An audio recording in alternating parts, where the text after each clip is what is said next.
Hai, hello, salam sejahtera Malaysia. Selamat datang ke channel Fels Lifestyle.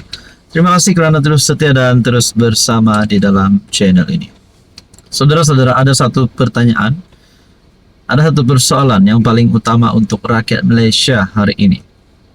Di manakah kamu berdiri dalam politik Malaysia sekarang? Kamu lebih cenderung menyebelahi pihak mana? Ada 3 pilihan di sini. Yang pertama, pro kerajaan Madani. Yang kedua, pro pembangkang. Dan yang ketiga, tak menyebelahi mana-mana parti. Jadi di antara 3 pilihan ini, undian ini tak sangka langsung. Perikatan Nasional, pembangkang, mendapat undian paling tercorot. Ini tidak mewakili seluruh rakyat Malaysia. Ini hanya melalui satu maklumat yang saya lihat di Facebook. Dikongsikan dalam satu caption, di mana kamu berdiri dalam politik Malaysia sekarang? Kamu lebih cenderung menyebelahi pihak mana? A. Pro kerajaan Madani. B. Pro pembangkang. C. Tak menyebelahi mana-mana parti. Dan di dalam gambar ini yang saya lihat di Facebook, saya akan tampalkan gambar tersebut di dalam video ini melalui Twitter poll, di mana kamu berdiri dalam politik Malaysia sekarang. Pro kerajaan Madani mendapat undian sebanyak 47,5%,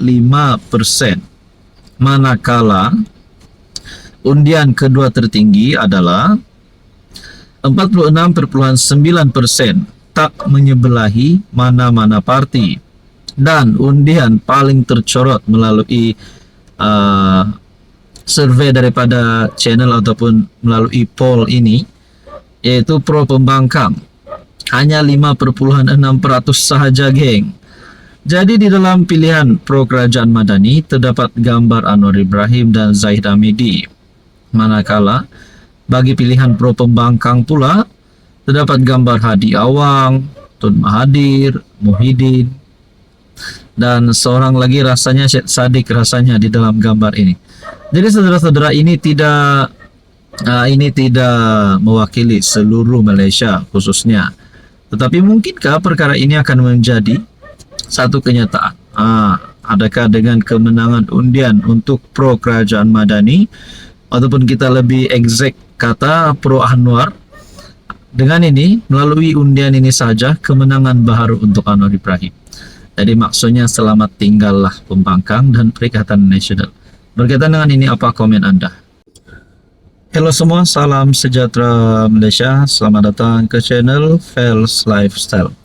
Saudara-saudara yang saya hormati, ini satu berita gembira untuk Anwar Ibrahim. Berita gembira untuk penyokong-penyokong Anwar Ibrahim yang mahu melihat Anwar terus menjadi Perdana Menteri pada PRU16 dan mungkin penggal yang seterusnya. Sekaligus berita buruk untuk semua geng-geng pengkhianat, geng-geng tebuk atap yang cuba untuk melihat Anwar jatuh. Tidak lain dan tidak bukan daripada kepimpinan PN, dan saya rasa termasuk Tun Mahathir sendiri. Pada akhirnya, saudara-saudara, ada harapan daripada kepimpinan kerajaan untuk terus melihat Anwar sebagai Perdana Menteri ke-11. Makna kata, tiadalah harapan musuh politik Anwar yang cuba untuk melihat Anwar tumbang. Perdana Menteri ke-11, harapan Nazri sama macam harapan kerajaan, kata Zahid. Zahid Hamidi akhirnya bersuara. Disangkakan UMNO, yang kita dapat lihat parti UMNO bersama-sama di dalam kerajaan hari ini semakin kuat, kerjasama semakin baik menerusi keputusan-keputusan pilihan raya negeri sebelum ini. Adakah kepimpinan UMNO ada yang tidak mahu melihat Anwar menjadi PM, sedangkan Presiden UMNO mengesahkan bahawa harapan Nazri yang pernah berkata mahu melihat Anwar terus menjadi PM. Siapa lagi PM kalau bukan Anwar Ibrahim? Akhirnya Zahid berkata, sama harapan Nazri macam harapan kerajaan. Kedudukan Anwar sebagai PM untuk penggal kedua dilihat berada dalam keadaan selamat apabila UMNO berpandangan ahli parlimen Tambun itu perlu kekal menerajui negara selepas PRU ke-16. Oh, maknanya apa lagi? Geng-geng tebuk atap nak buat. Presiden UMNO Ahmad Zahid berkata, kenyataan dibuat bekas Duta Malaysia ke ES Nazri Aziz berkaitan perkara itu adalah selaras dengan harapan semua pihak dalam kerajaan. Itu adalah harapan beliau dan kita dalam kerajaan madani. Ahmad Zahid berkata dalam sidang media selepas merasmikan kompleks ternakan ayam pedaging Velcra di Tanjung 100 dekat Rompin, Pahang. Dalam temu bual bersama Malaysia Kini pada 23 Februari lalu, Nazri yang juga bekas ahli parlimen Padang Rengas selama 6 penggal memberitahu, fokus utama kerajaan ketika ini sepatutnya ialah memberi sokongan kepada Anwar dan memastikan dia kekal sebagai PM untuk penggal akan datang. Jadi saudara-saudara, kalaulah perkara ini akan menjadi kenyataan, ahli parlimen daripada pembangkang, apalagi kalau rasa nak jadi kerajaan, cepat-cepatlah sokong Anwar Ibrahim. Bahkan hari ini kita mendengar berkaitan dengan isu peruntukan yang menjadi cerita panas di antara kepimpinan pembangkang. Jadi saudara-saudara yang saya hormati, apa komen Anda sekiranya ada ahli parlimen daripada pembangkang untuk terus menyatakan sokongan terhadap Anwar Ibrahim saja? Ini satu peluang cerah untuk Anwar Ibrahim untuk mengekalkan jawatan sebagai Perdana Menteri. Apa komen Anda? Hai, hello, salam sejahtera Malaysia. Selamat datang ke channel Fels Lifestyle. Terima kasih kerana terus setia dan terus bersama di dalam channel ini. Saudara-saudara yang saya amat hormati, satu lagi kejutan besar Anwar Ibrahim untuk kepimpinan Perikatan Nasional. Walaupun kita seringkali mendengar serangan terhadap Anwar Ibrahim daripada kepimpinan pembangkang, daripada kepimpinan Perikatan Nasional.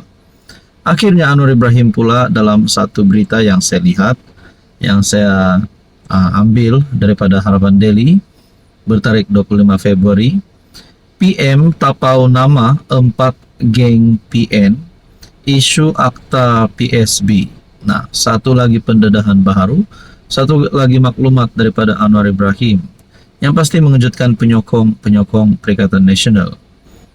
PM menegaskan dan memberi jaminan bahawa pemilik asal hartanah tidak akan diusir daripada pemilikan tanah atau premis secara paksaan susulan akta pembaharuan semula bandar, yaitu PSB. Malah katanya kerajaan akan memastikan setiap pemilik asal hartanah memahami hak serta perlindungan yang akan diberikan. Menurut beliau, akta PSB telah diusulkan sejak 2013.